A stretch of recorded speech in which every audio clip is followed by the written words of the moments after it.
The room went dead silent when she limped through the ER doors at 11:48 p.m., Chen favoring her left leg with the practiced grace of someone who'd stopped asking it to hurt. 3 years since Bagram. 3 years since the medical discharge that made her a civilian in a uniform-colored scrub top. Her left knee had fragments of shrapnel still embedded in the bone, not enough to warrant surgery, the VA orthopedist had said, just enough to remind her with every shift on her feet that some wounds never fully close. She moved through Sacred Heart's fluorescent corridors like a ghost, her sneakers silent on polished tile, the antiseptic smell as familiar as breathing.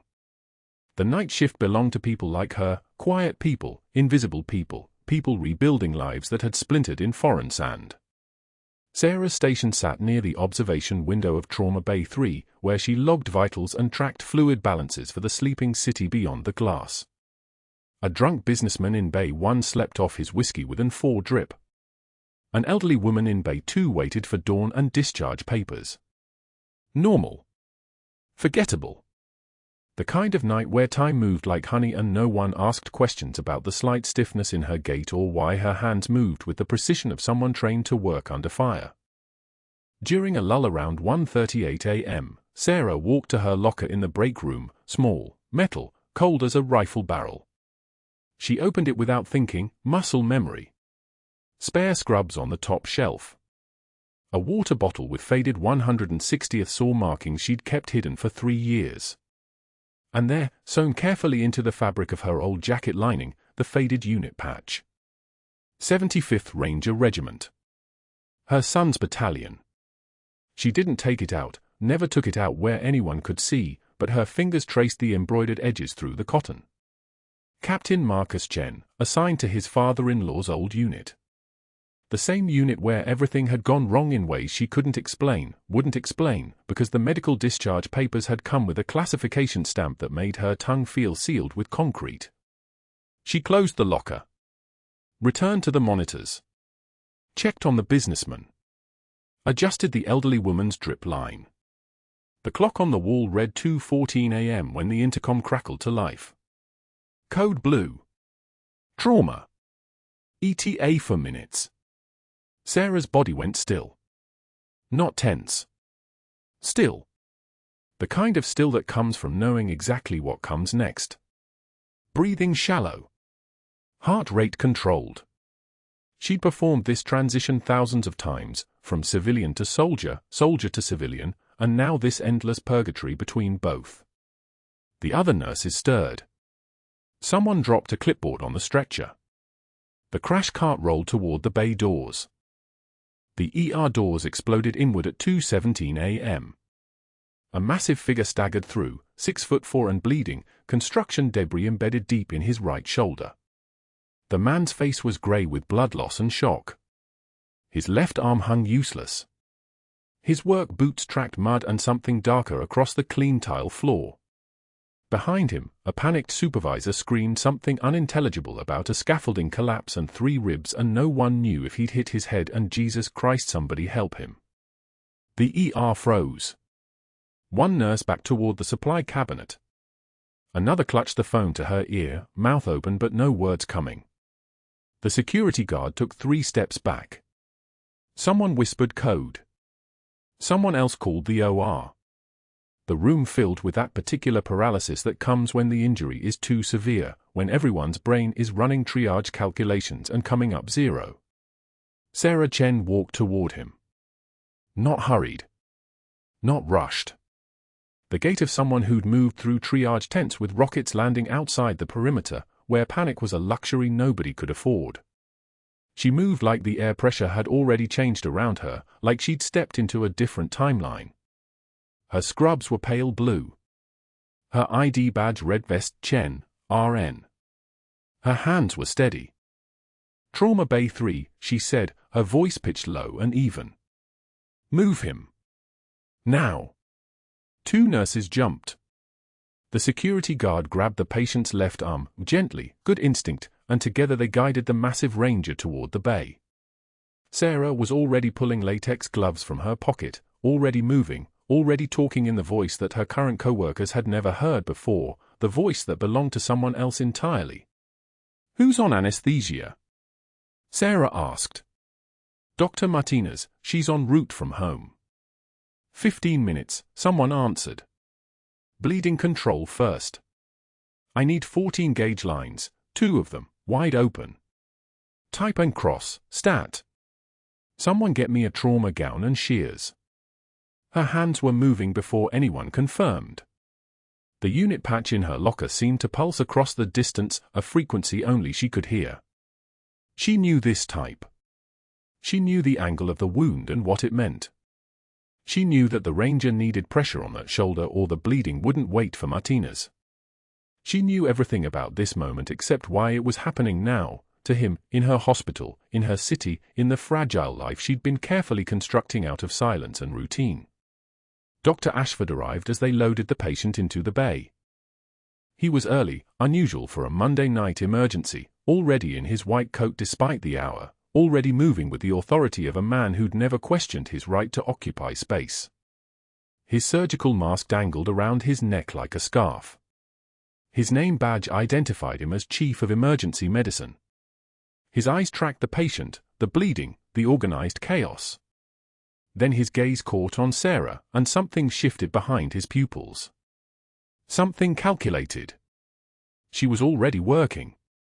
Shears cut through the patient's ruined shirt. She exposed his shoulder, and the wound opened like geography, a puncture wound tracking deep, muscle already darkening with pooled blood.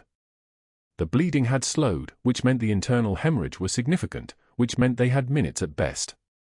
14 gauges in both arms, Sarah said. Run them wide open. 2 units O negative, packed cell standing by. Who authorized that order? Dr. Ashford's voice came from the doorway, conversational but with an edge underneath like a knife. Sarah didn't break rhythm. The patient's blood pressure. 88/52. Dropping. She pressed sterile gauze to the wound, applied pressure, felt the give of damaged tissue beneath her fingers. The information traveled up her hands like Morse code. Entry wound.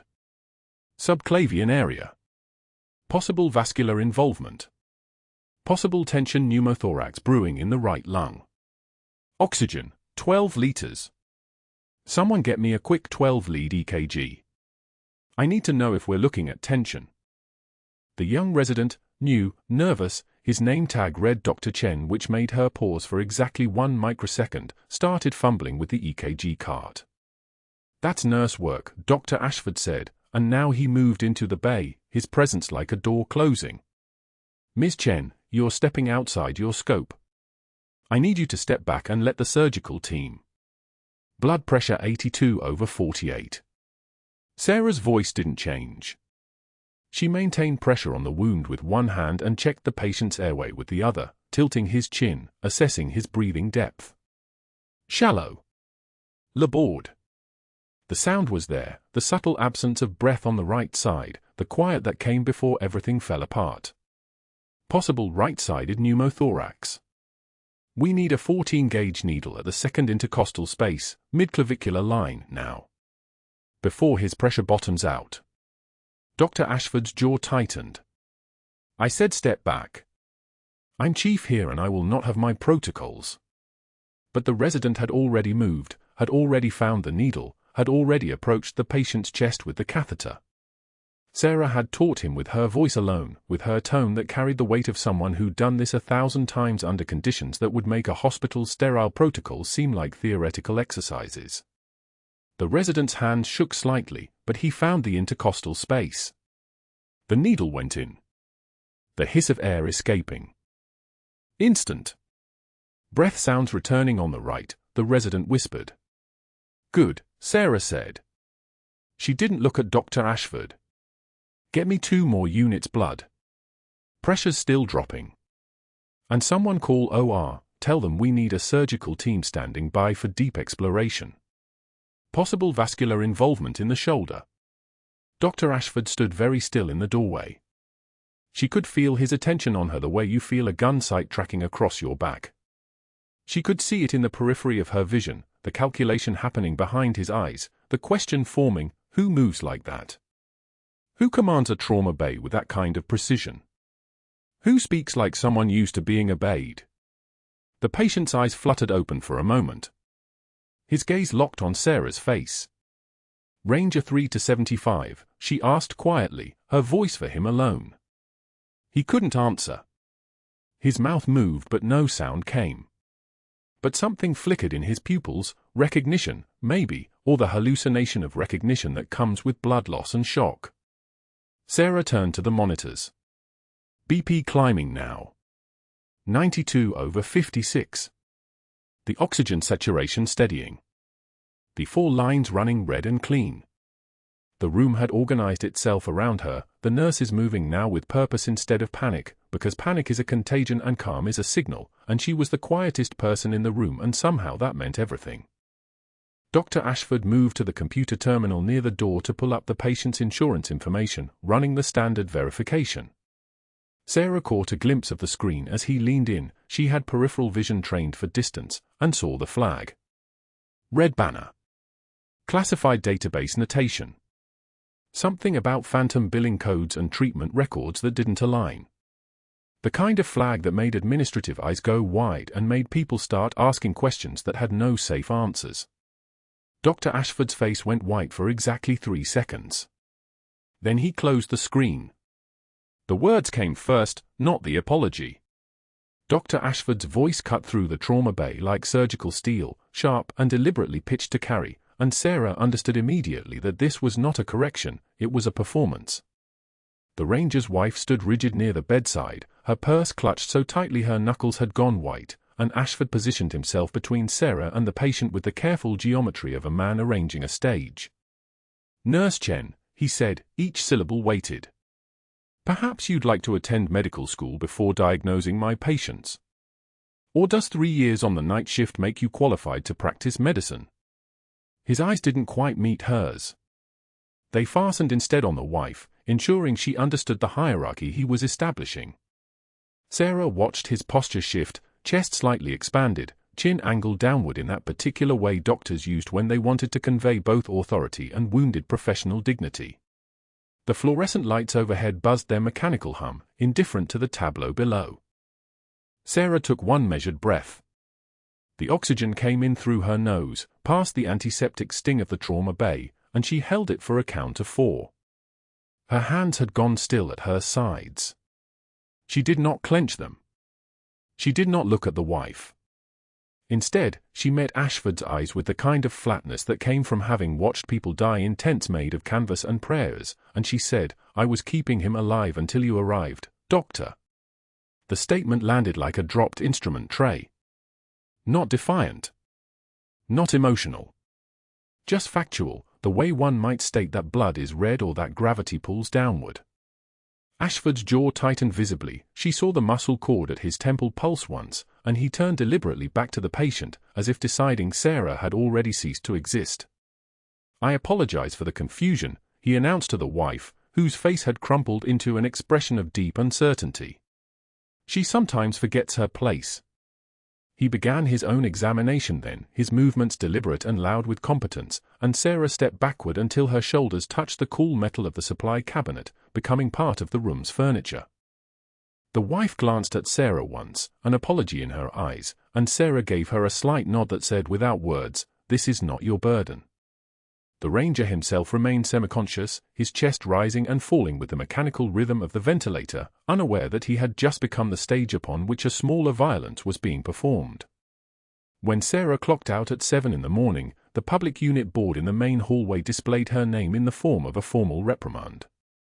The letters were printed in that particular hospital font, the kind that made everything look official and therefore irrevocable. Overstepping professional boundaries. Insubordination to attending physician. Recommend mandatory retraining in scope of practice. The notice was dated and signed, and beneath it was a second form requiring her to acknowledge the disciplinary action within 48 hours. She read it standing still, nurses passing on both sides of her like water around a stone. A resident she'd mentored 3 months ago, teaching her the correct needle angle for a difficult subclavian line, standing at her elbow and talking her through it, that resident pretended not to see her. The way she found the floor suddenly very interesting, the intensity with which she studied a supply cart, told Sarah everything about what Ashford had said behind closed doors. Probably something clean, something that didn't quite cross into libel but close enough. Something that made people unconsciously sympathetic to him and subtly wary of her. Sarah photographed the board with her phone, a habit from another life, and walked out into the Philadelphia morning where the air was already thick with humidity and the promise of rain. 2 nights later, she pushed through the break room door with her lunch container in hand, a simple plastic box with leftover rice and the kind of grilled chicken that came from the Vietnamese place on South Street where the owner always asked how her shift had gone. 5 nurses were gathered near the refrigerator. They had worked beside her on the night shift rotation for the past 3 years. One of them had once told her that Sarah had a steadier hand during emergencies than anyone she'd ever worked with, and another had asked her 3 weeks ago if she wanted to go to a concert at the Fillmore with their group. They all looked at Sarah simultaneously, and then they all began to move. The gathering wasn't hostile. That would have been cleaner. Instead, it was efficient. One gathered her thermos. Another stuffed her half-eaten yogurt into the trash.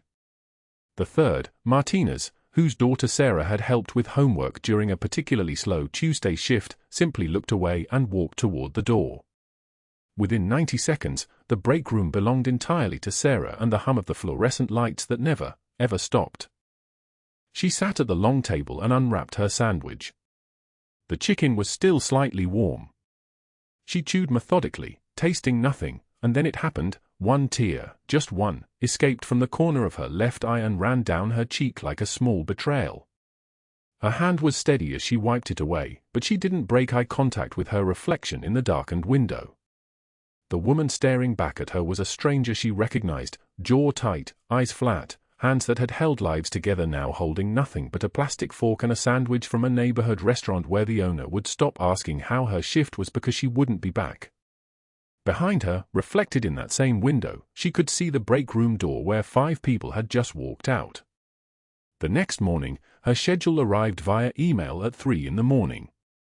Her supervisor called at 8, voice careful and apologetic, "Sarah, I need to let you know before you see the official notice. Dr. Ashford has requested a schedule adjustment. Rotating shifts, starting this week. They'll have you moving between pediatric overflow and trauma support every other rotation. I'm sorry. There's nothing I can do." He cited staffing needs for the overflow unit. Rotating shifts were the death of sleep patterns for nurses who worked nights. One day you'd go to bed at 9 in the morning and wake at 5 in the afternoon. The next day you'd push through until midnight because your body hadn't adjusted. By the 3rd day of the rotation, your cortisol was scrambled, your immune system was compromised, and your decision-making became a stumbling thing. Ashford knew exactly what he was doing. This wasn't punishment administered in anger.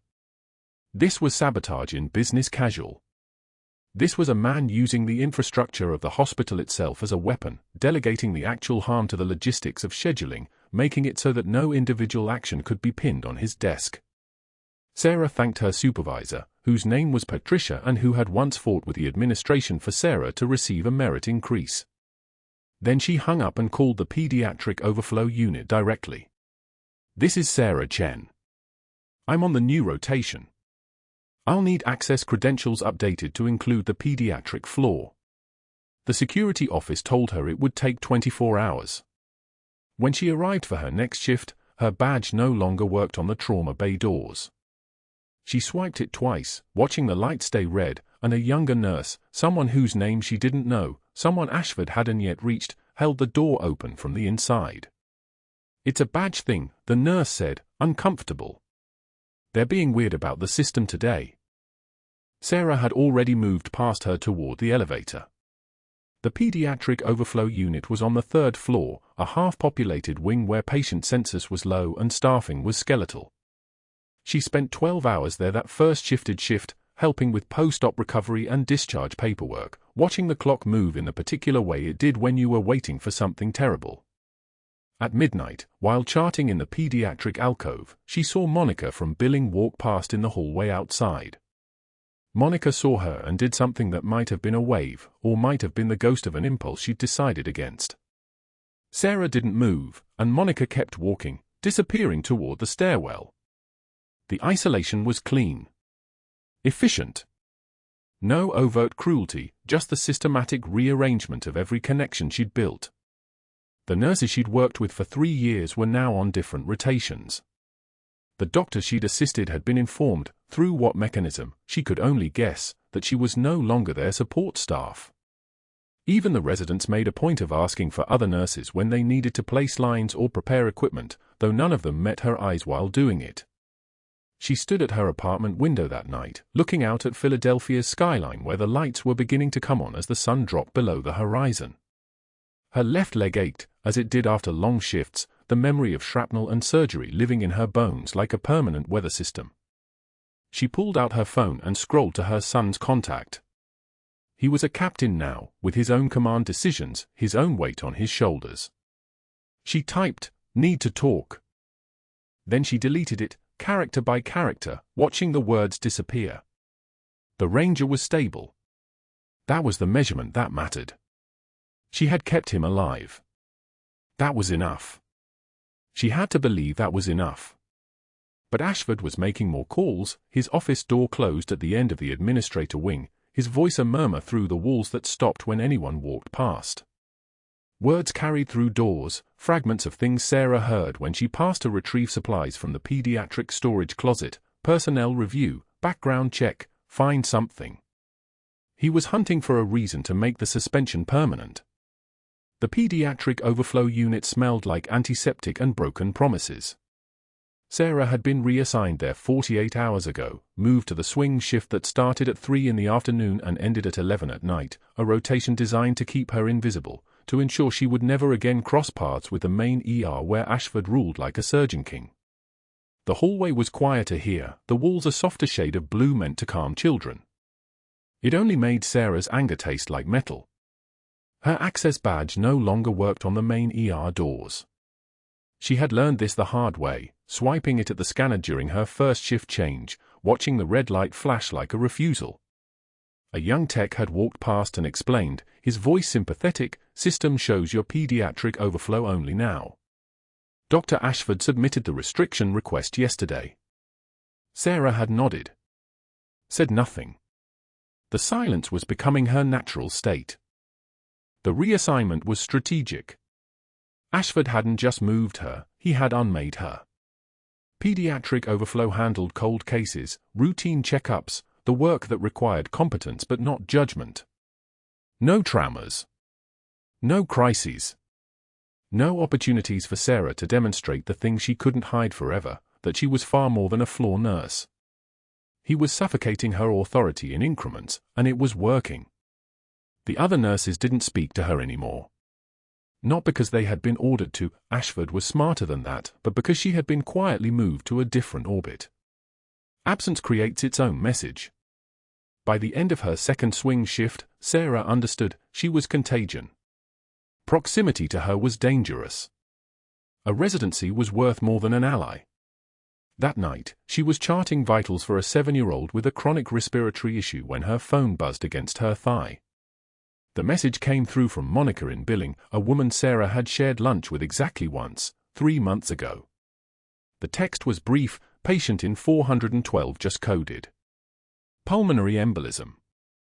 Dr. Ashford cancelled the prophylactic anticoagulation order you flagged. Sarah's blood went cold in a way that had nothing to do with the temperature of the room. Room for 12. The Ranger. She knew this because his wife had caught her in a hallway 2 hours earlier, had gripped her arm with the kind of desperation only fear produces. "He keeps saying your name," the woman had whispered. "He remembers you from somewhere. He keeps asking for you. He wants to thank you." Sarah's throat had tightened. She had pulled her arm free gently, the way you separate a child's hand from something burning. "Tell him to focus on healing," she had said. It was all she could give. Ashford had cancelled the anticoagulation. On purpose. The order had been written in Sarah's assessment notes, flagged in the chart during her brief window of authority before her credentials had been downgraded. A massive post-operative patient, immobilized, high risk. Ashford would have seen it. Would have understood it. And he had cancelled it anyway. Sarah was off shift in 30 minutes. She was 2 floors up from the main hospital wing, restricted to a unit where she had no authority and no business being anywhere else. Her badge wouldn't open the stairwell doors. Her name was being systematically erased from the institutional memory of Sacred Heart, replaced by allegations she hadn't seen but could imagine with perfect clarity. Drug diversion. Psychiatric instability. The kind of phrases that destroyed nurses the way termites destroy wood, from inside, invisible, until the structure collapsed. She left her station without telling anyone where she was going. The elevator took forever, climbing through floors like it was moving through amber. Sarah's left leg screamed, the old wound from Bagram, the one that ached during long shifts and screamed during runs. She ignored it. Pain was information. Pain meant she was still functioning. The elevator door slid open on the 4th floor and Sarah moved into the hallway, her badge already out despite knowing it wouldn't work. A security guard stepped in front of her, young and uncertain, his tablet catching the fluorescent light like a shield. "You're not assigned to this unit," he said. His voice was apologetic. He didn't understand what he was looking at. He saw a tired nurse in outdated scrubs with a limp, and he saw a system that said she wasn't supposed to be here. Through the door window of room for 12, chaos was happening. The kind of organized emergency that looks like panic from the outside, residents moving with purpose but without confidence, the ranger's wife screaming something Sarah couldn't hear, monitors shrieking their terrible rhythm, and no attending visible anywhere. The code alarm had been activated 8 minutes ago. Sarah knew because she had heard it from 2 floors up. The sound carried through the hospital like a prayer nobody was answering.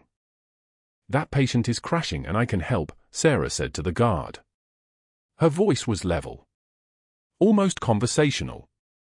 The guard looked at his tablet, at the restrictions, at the regulations that protected patients by keeping people like Sarah out of rooms where they might save lives. "Your credentials show pediatric only," he said. Dr. Ashford appeared at the end of the hallway, walking fast, his white coat moving like a weapon. His face carried the mask of professional concern, jaw set, eyes focused, the expression of a man who was about to step into a crisis and manage it with precision. He saw Sarah and his eyes narrowed. The mask didn't slip. It just became more deliberate. "Nurse Chen," he said, his voice cutting through the alarm sounds like a blade. "Return to your assigned floor." Sarah looked at the guard. At Ashford. At the door where a man she had examined, a man whose commanding officer had sent her son to places she could only imagine in nightmares, was dying on a stretcher.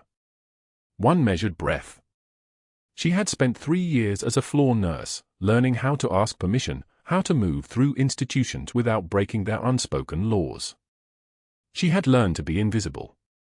She had learned to let people like Ashford dictate the terms of who she was allowed to save. She had learned all the ways a woman could shrink herself to fit inside the space men decided she deserved. She had also learned what happened when she didn't. The access badge dangling from her neck was pediatric overflow only. It wouldn't open the stairwell doors. It wouldn't override Ashford's restrictions. It was a document proving what he wanted the world to believe, that Sarah Chen was a floor nurse, nothing more, working a job she was qualified for but not authorized to expand beyond. She raised her hands to her neck and pulled the badge off. The sound of the lanyard snapping free was sharp, definitive. She set it on the security guard's tablet without looking at it. "Call a code for room for 12, she said to the guard, and her voice was different now, lower, harder, carrying the weight of command. "Tell them Major Chen is incoming and that patient needs a massive transfusion protocol and a surgical suite prepped for Reboa catheter placement." The guard stared at her. "Now," she said. Ashford took a step forward. "That's enough. You are not authorized." "My authorization comes from somewhere else," Sarah said, and she moved past the guard toward the door. The elevator doors opened behind her. She didn't turn around. She could hear Ashford's voice rising, hear the security guard on his radio, hear the chaos of room 412 multiplying as she pushed through the threshold into light and noise and the terrible clarity of a life about to end if she didn't stop it. The ranger's eyes tracked her as she entered. Recognition flickered across his face, not of who she was, but of what she was. His wife was screaming something. A resident looked up, confused, because there was a woman in pediatric scrubs now approaching the crash cart, and none of them understood that rank doesn't always wear itself on uniforms. Sarah's hands moved before anyone could stop her. She was calling for the anticoagulation panel, calling for imaging, calling for the attending, her voice steady as a surgical laser, each word a command that assumed obedience. She was pulling up the chart on the monitor, confirming the cancelled order, confirming what Ashford had done with the same precision that any good doctor would. The room was responding to her now, not because they knew who she was, but because they could feel her certainty. Certainty was currency in moments like this. Certainty stopped panic. But that wasn't the worst part. The worst part was that Ashford was standing in the doorway, watching her work, and his face was becoming a map of something that looked like recognition, not of her identity, but of her competence, of the way she moved through a medical crisis, the way water moves downhill. The way only someone trained for this moves. The way only someone who had done it before moves. The monitor shrieked. One long flatline scream at 2:22 a.m., and the ranger's wife lunged toward her husband's bed, but Sarah was already moving. The guard at the door raised his hand, Ashford's standing order, keep her out, but Sarah didn't slow.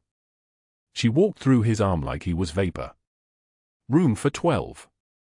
The ranger was blue. Lips the color of a bruise spreading across his face. His chest rose once more, fell, and didn't rise again. Pulmonary embolism. The blood clot that kills in minutes, and there was no time for surgery, no time for the OR, no time for protocols that required a doctor's signature. Step back, Sarah said. Not a request. It wasn't directed at the wife. It was directed at the attending resident frozen beside the crash cart, staring at the monitor like it might explain what to do. The resident didn't move. Sarah was already at her locker, muscle memory burning through her fingertips as she retrieved the sanitized combat knife she kept wrapped in surgical gauze on the top shelf, behind the photographs no one ever asked about. The blade caught the harsh fluorescent light. Sterile. Ready. The way a field surgeon prepares for the desert, for the tents at Bagram where time moves backwards and every second costs a limb or a life. She ran the knife through betadine in 3 seconds. The smell hit first, that acidic bite of iodine and preparation, the scent of every moment she'd ever had to move faster than death. The resident made a sound, something between a gasp and a whimper. He turned away and vomited into a biohazard bag, his shoulders shaking. Sarah didn't register his presence anymore. Her hands had switched to a frequency only they understood. Her hands were no longer in Philadelphia. They were in a sand-choked surgical tent with rocket fire rattling the canvas, with a Marine's chest cavity open under her palms and 70 seconds to stop the bleeding before the helicopter rotors faded toward the horizon. She found the 4th and 5th ribs by feel. Hands that had held lives together moved with terrifying fluid precision, the knife sliding between the rib cage with the certainty of a lock finding its key. The wife screamed. Someone shouted about calling Ashford. Sarah cut deeper, opening the thoracic cavity between the crash carts, a sterile field nothing but the open air and her own steady breathing. Pain is data. The ranger's blood was warm against her gloved fingers. His heart wasn't beating. She could see it now, pale and fluttering like a dying bird caught in a cage of ribs. She placed her hand directly on the organ and began to massage. Rhythmic. Methodical. Pushing blood through chambers that had forgotten how to push themselves. 12 units ONEG, she said. Her voice had dropped an octave. It sounded like someone else was speaking, someone with authority carved from deserts and loss. Get vascular here. Move. Now. A nurse, Rodriguez, younger, terror in her eyes, hung the blood bag with shaking hands. The 4 line was already running. Sarah's fingers worked the massage with the precision of someone who had done this before, not once, not twice, but enough times that the body remembered what the mind refused to speak about. 60 compressions per minute. 1 Mississippi, 2 Mississippi. The ranger's monitor beeped irregular, chaotic, but it wasn't flat line anymore. His wife stood at the bed's edge with one hand over her mouth, tears running silent and steady. The attending resident was still bent over the biohazard bag, dry heaving. Sarah sutured with her left hand while maintaining rhythm with her right, calling out instructions like she was leading a trauma team that didn't exist, like there were 5 other surgeons in the room instead of only her and a resident who couldn't watch. The sutures went in precise, methodical. 4.0 absorbable. Small knots. Perfect tension. The needle moved like it was on rails. No hesitation. No trembling. The kind of calm that comes from having already survived the worst and lived to tell people you'd rather forget. "He's holding," she said. Not a question. A statement. The monitor showed sinus rhythm, irregular but present, the electrical signature of a heart that had remembered how to beat. The ranger gasped once, convulsed, and his eyes opened, wild and confused but open.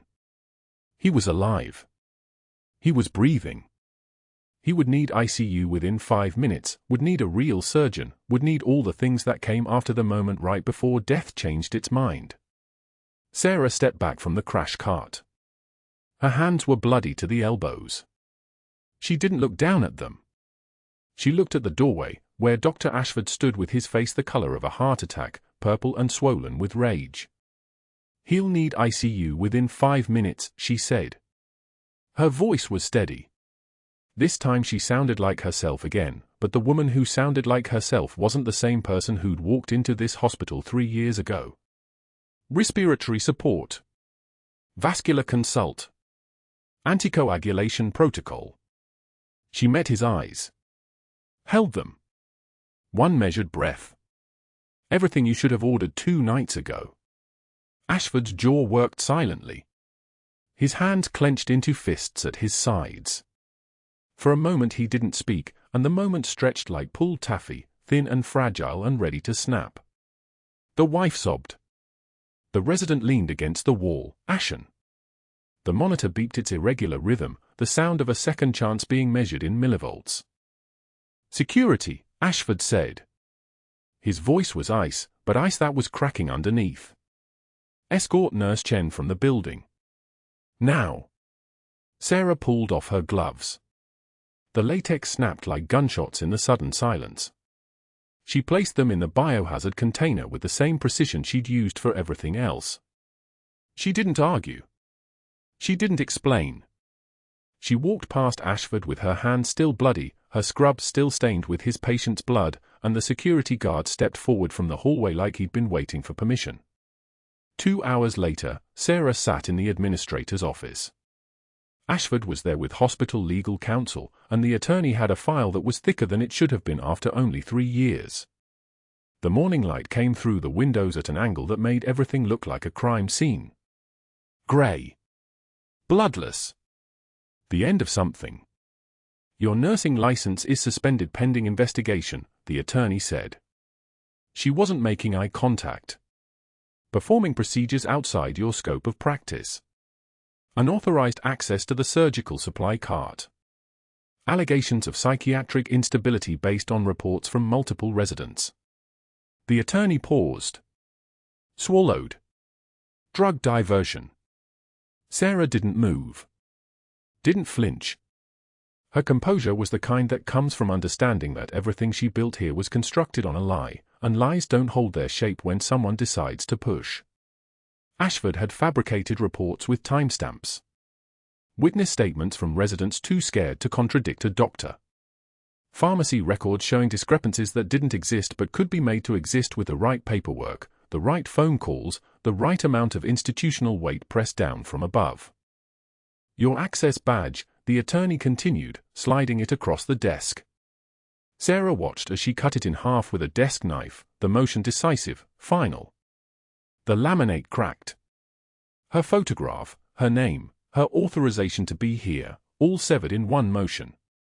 Effective immediately. You're to have no contact with patients or staff. Your personnel file is flagged for any future employment inquiry. No hospital in Philadelphia would touch her now. No hospital within 50 miles. The file with the red flags would follow her like smoke. Psychiatric instability. Drug diversion. The words didn't need to be true. They just needed to be written down. Sarah stood. She picked up the two halves of her badge and placed them in her pocket. She didn't speak. What was there to say? That she'd saved a man's life? That the knife in her hand had been the most honest thing she'd done in 3 years? That Ashford had watched her pull someone back from the edge of death and decided that was the moment to destroy her?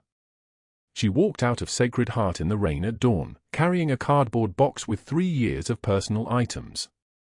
A coffee mug that said Night Shift Survivor. A photograph of Marcus in his dress uniform, taken 3 days before he shipped to his last deployment, before the VA hospital and the infection and the slow multiplication of ways the war finds you even when you're home. A stethoscope she'd carried since her discharge. That night she stood at Marcus's grave in the rain. The water soaked through her jacket, cold against her collarbone. The stone was wet and slick under her palm. She knelt in the mud, one hand on his name, and let herself speak. "I failed him," she whispered. "I failed him, Marcus. I saved his commander, but I can't save myself." Her voice broke on the last word. She knelt there in the darkness, in the rain that fell like forgetting, and let herself cry where no one could see. Where no one could measure her composure or find it wanting. Where Major Sarah Chen could disappear entirely and leave only a woman in the mud, holding onto the stone of someone who'd already left her twice. The Ranger was in ICU, intubated, unable to speak yet. Unable to tell anyone what he'd seen. Unable to explain that the nurse they'd just removed from the building had performed a thoracotomy between 2 crash carts with a combat knife and muscle memory, and that his next breath, and every breath after that, existed because she had walked toward him instead of away. The FBI convoy pulled into Sacred Heart's main entrance at 8:51 a.m. on a Tuesday, 3 unmarked Suburbans with government plates and the kind of precision that made orderlies freeze mid-stride. The lead vehicle carried Commander Marcus Holloway, a Navy SEAL whose lung Sarah had re-inflated under fire at Bagram 5 years ago, a man who still sent her a Christmas card signed only a breaker. He walked through the ER doors like he still owned the airspace, boots striking tile with the cadence of a man who'd made decisions that killed people and saved them in the same breath.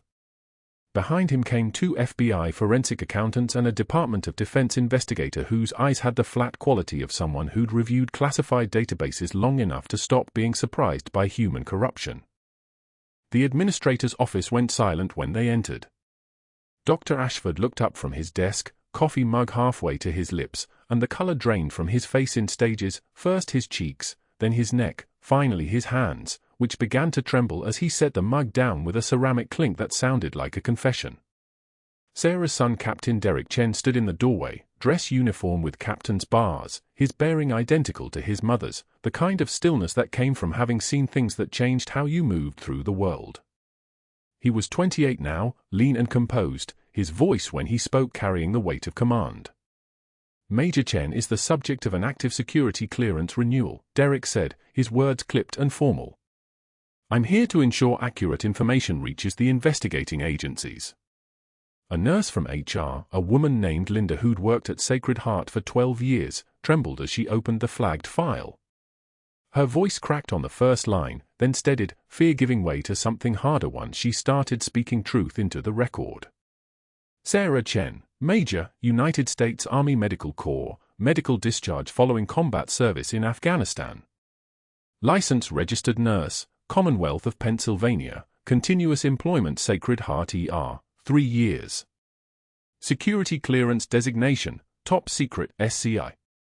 She paused, her fingers shaking on the file's edge.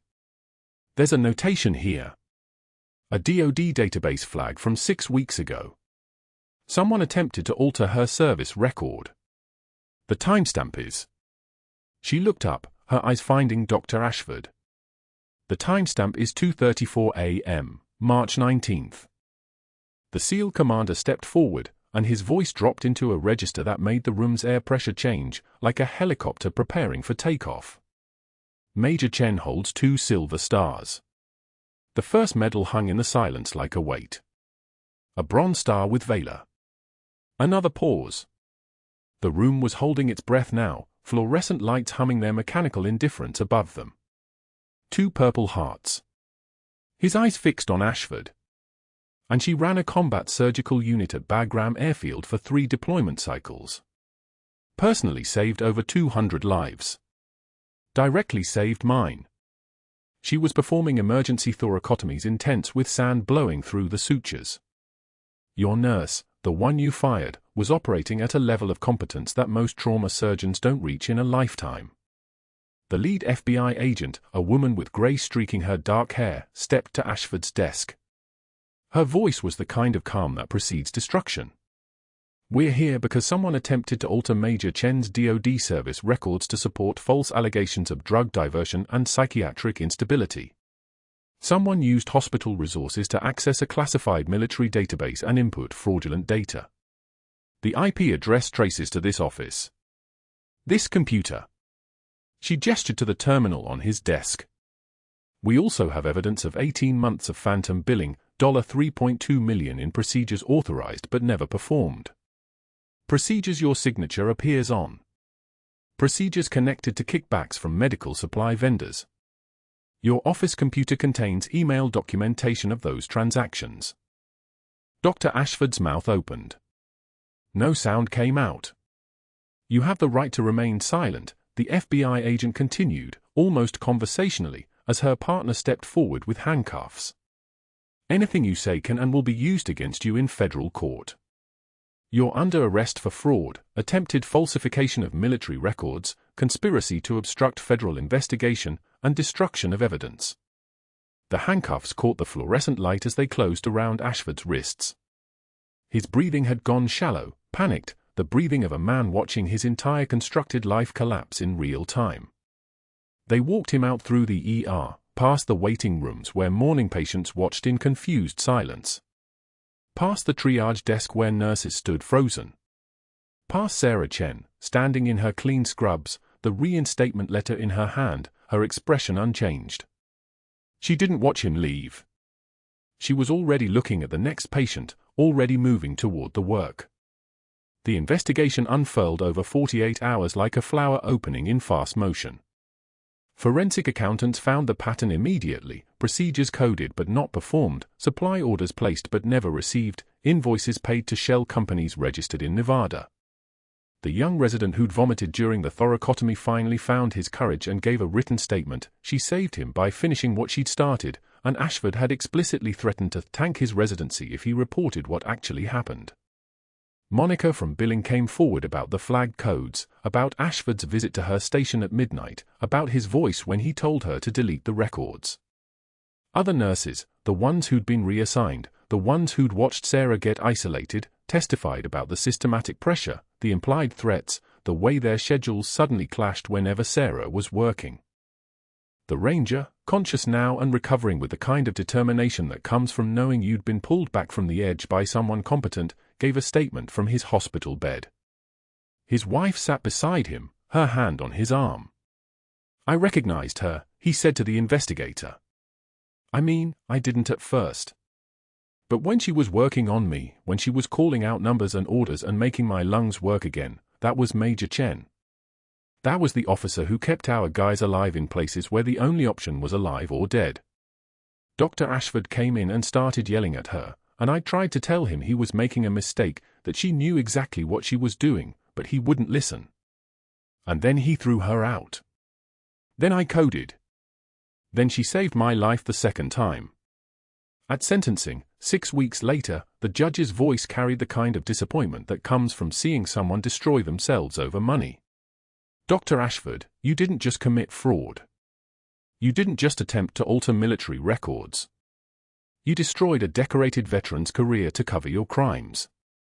You systematically isolated her, fabricated allegations against her, and attempted to erase her service record from federal databases.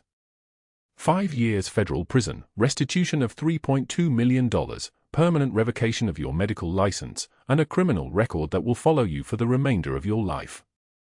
Ashford stared at his hands. His lawyer put a hand on his shoulder. The judge wasn't finished. You panicked instead of accepting accountability. In the process, you've proven exactly why people stop trusting institutions. Take him away. Sarah didn't attend the sentencing. She was working the night shift. 5 years later, someone swears they saw him at a strip mall in Norriton Township, selling supplemental health insurance from a folding card table outside a Food Lion. The man they saw had aged roughly, his suit wrinkled, his hands shaking as he sorted brochures into stacks. He didn't make eye contact with anyone who passed. He just arranged and rearranged the same pamphlets, his voice hollow when he offered them to shoppers who quickly looked away. His name tag said Ted, and nobody who passed would have recognized the trauma surgeon who'd once held power in a hospital, who'd once thought he was untouchable. Sarah returned to the night shift at Sacred Heart the week her license was officially reinstated.